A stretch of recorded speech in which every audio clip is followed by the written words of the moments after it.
if you look at all the numbers so far that we've been seeing dun sa mga surveys, mukhang sobrang substantial so far yung lead ni Bongbong Marcos. At even if you add up all the other numbers of the other presidentiables, mukha bang may pag-asa pang humabol even if you add up all the other numbers? No one seemed to yeah, well, isa.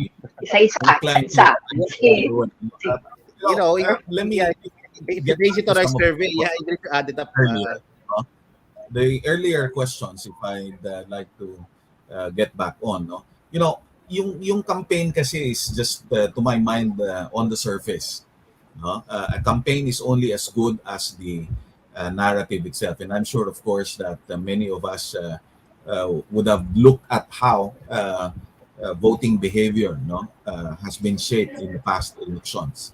And having mentioned the voting behavior, one thing is consistent with all the presidential elections. No, the vote is always a protest vote.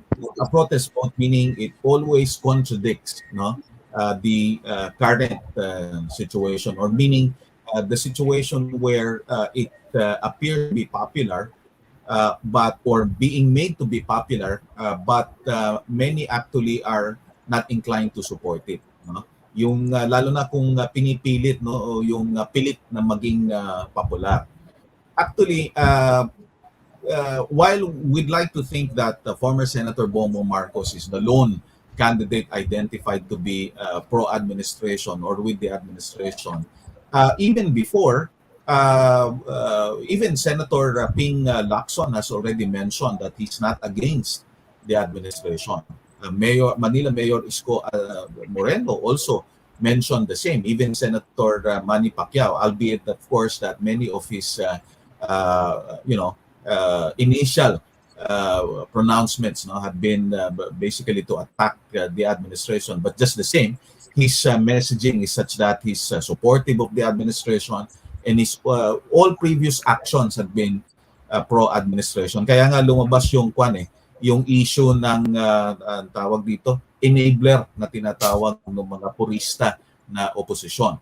So having said that, the idea really is to send the message to the public that what is being offered is consistent with what has been offered in 2016, for example, even in 2010, which is what, no, a strong leadership and the no-nonsense, no, kind of leadership that a candidate spouses.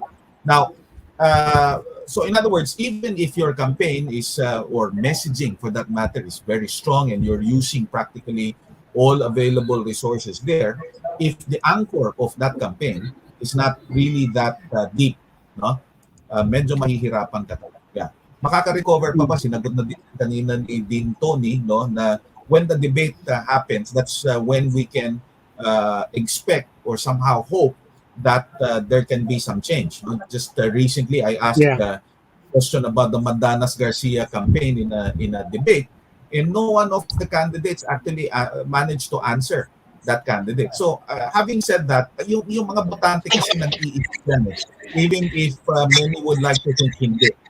So let's see when the debate starts and if the numbers will still move. I'd like to emphasize again, no, we're so interested with the the effectiveness of the campaign, and I couldn't agree more with what Dean Tony emphasized earlier. But again, if I may emphasize, the campaign is only as good as the anchor or the foundation. No? Kasi palagi tinatanong yan, anong kaibahan ng campaign and so on. But unless we are able to shatter, no, or to disprove, no, the basic, the core belief of this campaign, that campaign will really continue to be as effective. Second, the idea of a protest vote, which I mentioned earlier, is not necessarily anti-establishment, referring to the establishment right now or referring to the administration. So the messaging of VP Lenny may not be consistent with the idea of quote-unquote a protest vote, because the protest vote can be a protest to the status quo that's not necessarily represented by the administration. In fact, the administration might still be considered by many as anti-establishment or anti the status quo.